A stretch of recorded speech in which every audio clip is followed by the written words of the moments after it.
G'day City Skylines fans, we're back today with another feature highlight and dev diary number 10, which is game progression. We're fast getting towards the end of these, there's only 3 left after this, so only 3 more weeks of these dev diaries, so let's see what this one's got in store. There's 2 parts to how we can progress the game in City Skylines 2, and that's what we learned today.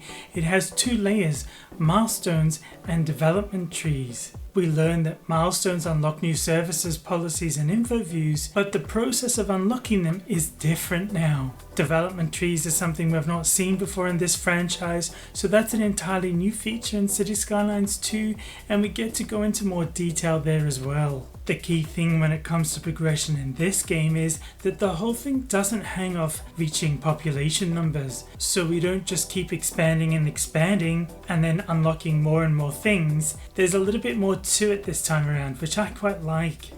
Milestones is first up, and we know how that works in City Skylines 1, but in City Skylines 2 they've taken a different approach. Each milestone is unlocked by reaching a specific amount of what they're calling expansion points or XP, which are accumulated both passively and actively as we're building out our city. By accumulating them passively, they mean that they're awarded to us 16 times throughout an in-game day as a result of increases in, say, population or if our citizens are happy. So they're really driving this citizen happiness angle home. They've done it in previous dev diaries and we're seeing it again now. If we build a well-functioning city, then we can expect to steadily progress through each milestone. We have 20 milestones to unlock, and they give us a mix of monetary rewards, so we get cash at each level and obviously more and more cash as we achieve the bigger and bigger milestones or progress further and further. We also get development points which we can then spend, and then we also get expansion permits which allow us, as we've seen in previous dev diaries, to purchase more tiles. In addition to that, we also get access to new city services, policies and management options. Unlocking those milestones means we get new zone types as we progress and more ways to control our city's economy through increased loan limits, taxation and service fees. So that makes sense to me. The more you progress, the more and more we have at our disposal to effectively manage our city. Then we come on to development trees, and when we unlock a new service through a milestone, we only unlock its basic buildings and features. So if you watch the video, an example they have there is education, and for the university, for example, once we unlock that, it's just the basic building that we get to put down. If we want the technical university or the medical university, then we need to unlock those with development points. The same thing for transportation. We need to spend those development points if we then want trains, trams and subways and so on.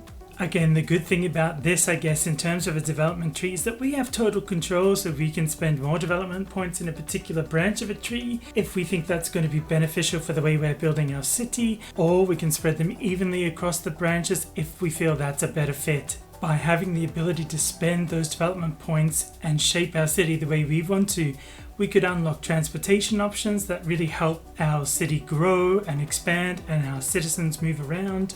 Or we can focus on other branches like trying to reduce the pollution or increase the electricity from power plants and so on and so forth. So again, it really is down to us as an individual and how we want to play. And that's game progression in a nutshell. Milestones and the development tree. So let me know what you think in the comments below. Do you like the way that milestone progression is going to work in City Skylines 2? Are you happy now we've got the inclusion of a development tree? For me personally, I think it's absolutely fine. I like the inclusion of a development tree and spending those points depending on how I'm building my city and where I want to take it. It just gives me far more control rather than trying to reach a certain population number.